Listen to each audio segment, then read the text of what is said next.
Police में भी आप जिम्मेदार पद पे रहे हैं, डीएसपी पद पे रहे हैं, थानेदार भी रहे हैं और अभी आप विधायक हैं, तो क्राइम को लेकर के आप क्या? अभी जो हमारे माननीय मुख्यमंत्री जी का जो शासन है और यह जो सरकार है, 15 मिनट के अंदर पुलिस पहुंचती है और वर्क होती है। सभी डिटेक्ट हुए हैं, क्रिमिनल पकड़े जा रहे हैं। पहले और अब में जमीन आसमान का अंतर है। हर जिला में मांग भी है कि मेडिकल कॉलेज होनी चाहिए और अच्छे अस्पताल होने चाहिए, तो क्या आप इसके लिए पहल किए हैं? बिल्कुल, मेरी प्राथमिकता, पहली प्राथमिकता थी शिक्षा, दूसरी प्राथमिकता थी स्वास्थ्य। आपकी आवाज को सुनने आ रही है प्रभात खबर इलेक्शन एक्सप्रेस। देखते रहिए प्रभात खबर इलेक्शन एक्सप्रेस।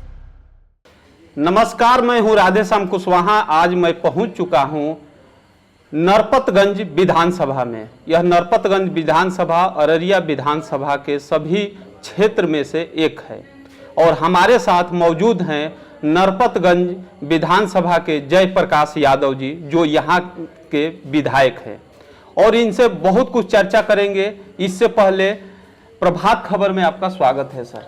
धन्यवाद आपको।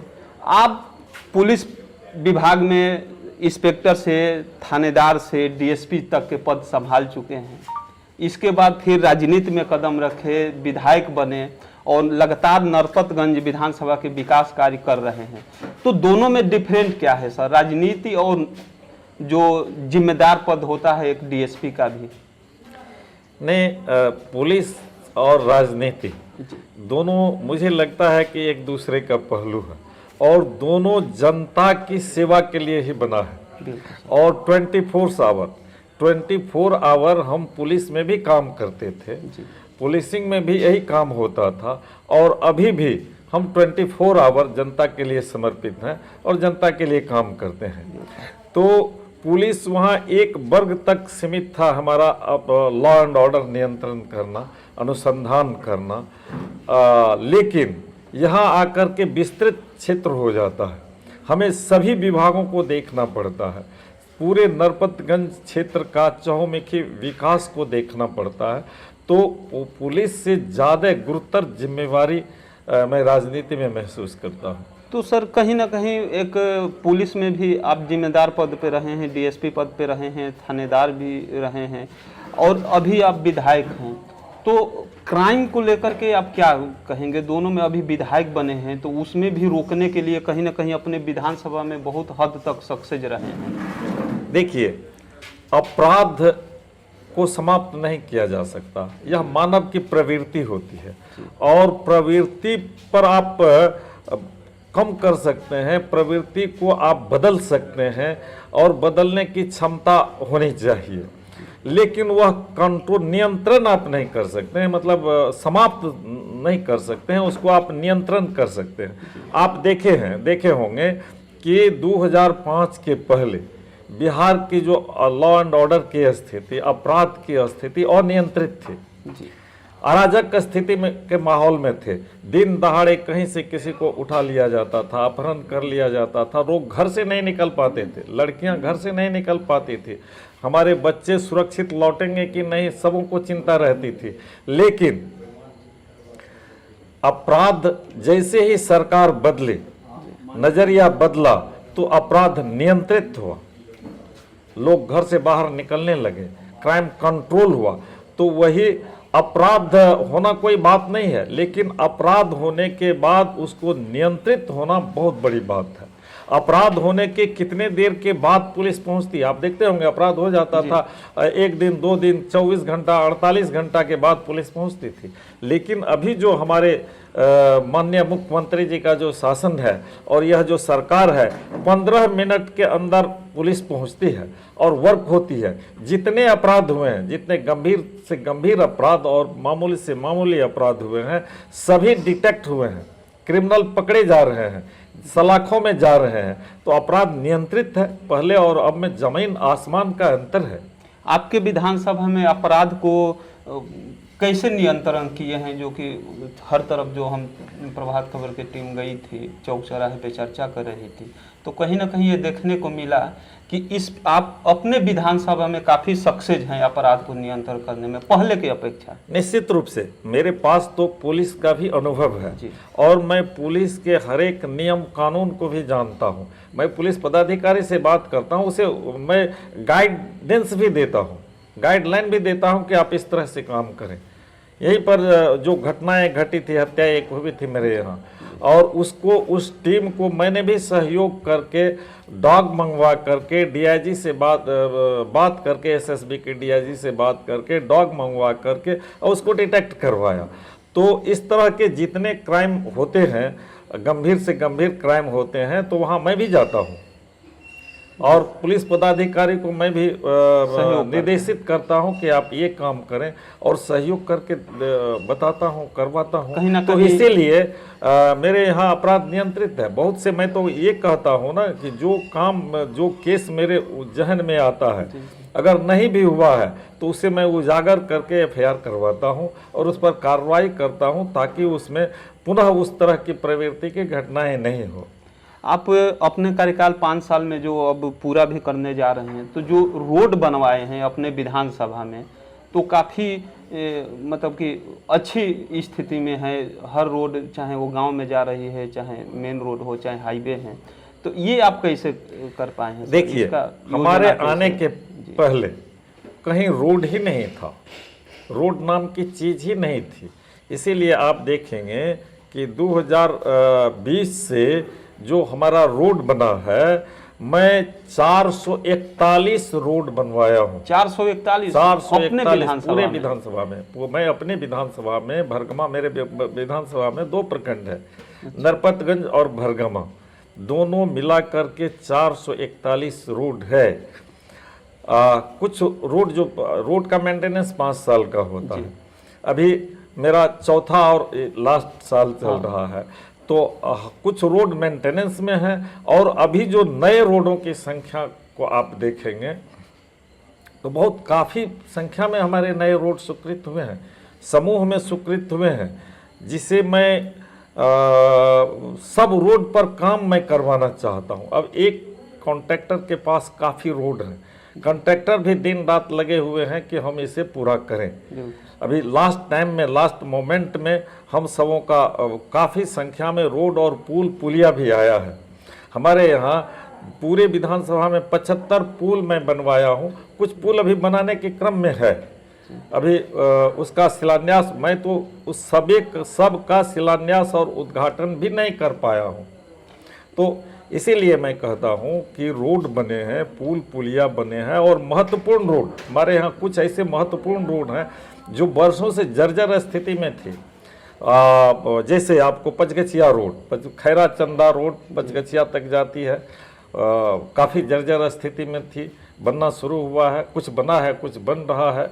अभी 17 नंबर रोड जो मेरे विधानसभा का लाइफ लाइन है, आपको रामपुर टू बेलसंडे, मतलब 18.5 किलोमीटर लंबा रोड है, और उसमें मैं 17 पुल बनवाया हूँ।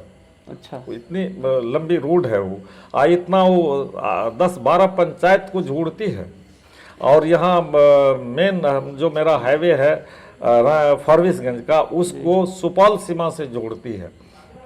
उस रोड का भी मैंने सुदृढ़ीकरण करवा रहा हूँ और पुलिया बनाया हूँ। और उसके अलावा जो मेरा महत्वपूर्ण रोड है साइफगंज टू सुकेला, PWD रोड था मेरा, उसका चौड़ीकरण करवाया हूँ। माननीय मुख्यमंत्री जी आकर के घोषणा किए थे, उसका भी सब कुछ हो गया है। अब उसका जल्द ही MP साहब हम लोग मिल करके उसका शिलान्यास करेंगे। तो दिख रहा है। और एक रोड जो बहुत महत्वपूर्ण है आपको, हमारा जो नेपाल की सीमा है जी, जो घुरना पंचायत है, मेरा सीमावर्ती पंचायत है, तो घुरना से जयनगर प्रधानमंत्री सड़क योजना से रोड बना हुआ था। उस रोड को मैंने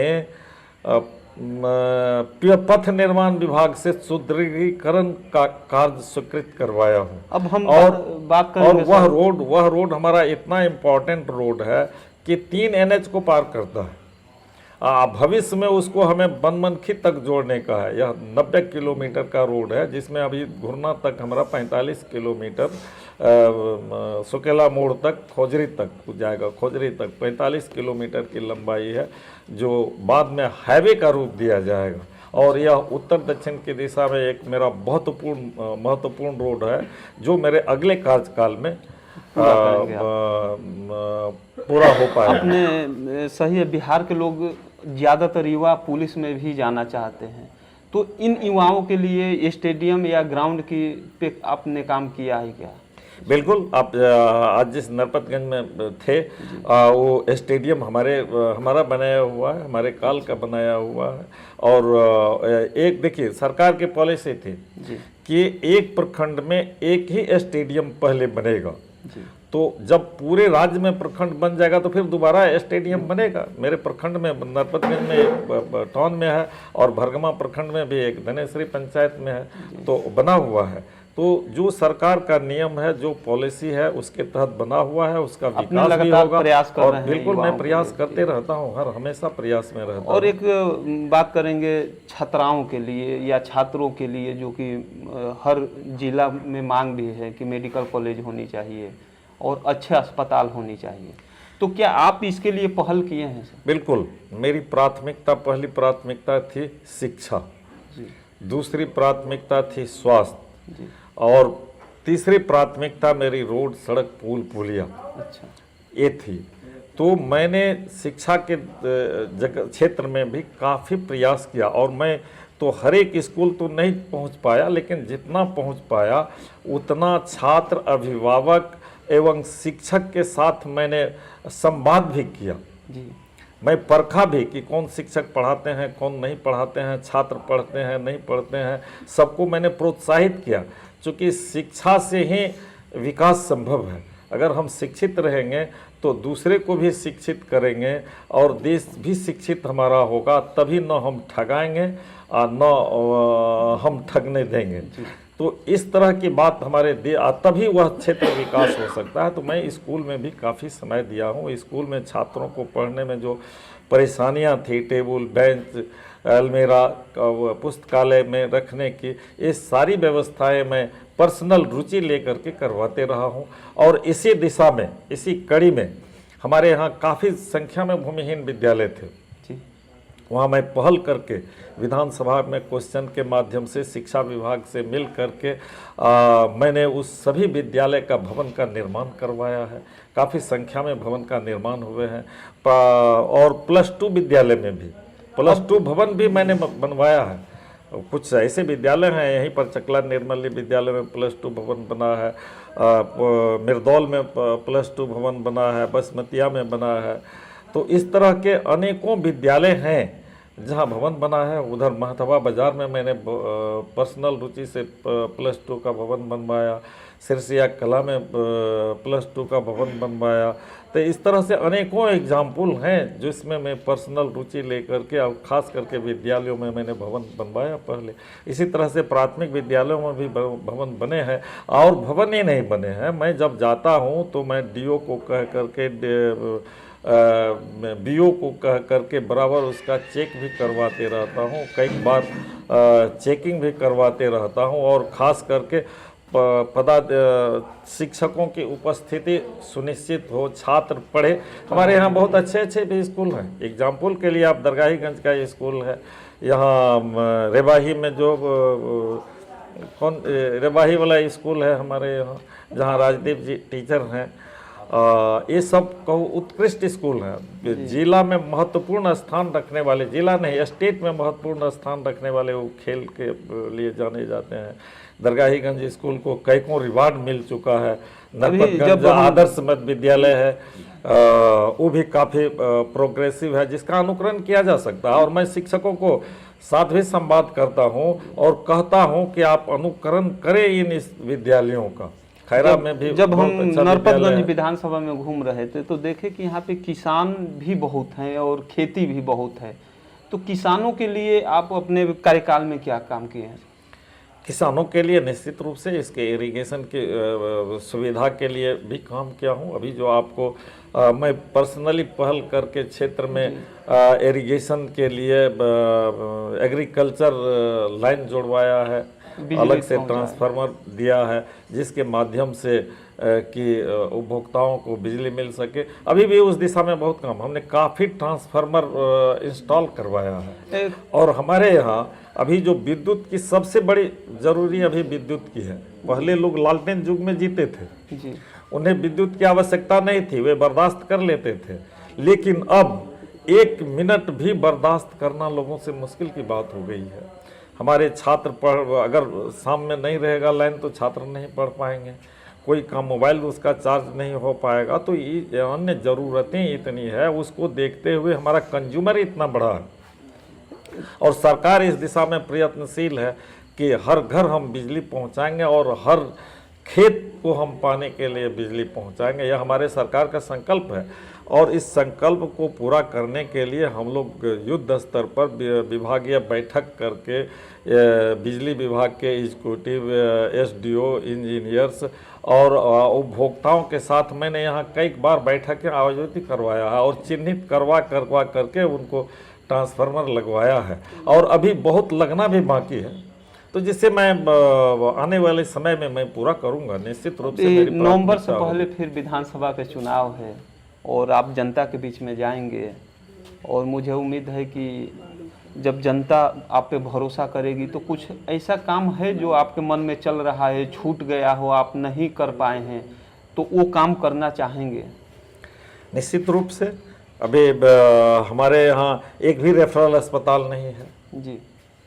मैं चाहूँगा कि मेरा नरपतगंज और भरगमा का जो सामुदायिक स्वास्थ्य केंद्र है और नरपतगंज को जो जिसे हमने ट्रामा सेंटर के रूप में परिवर्तित करवाया है, तो एक बहुत ही उच्च स्तरीय दोनों जगह हमारा रेफरल अस्पताल हो जी। तो निश्चित रूप से मैं कोशिश करूँगा और इसी तरह से स्वास्थ्य के क्षेत्र में भी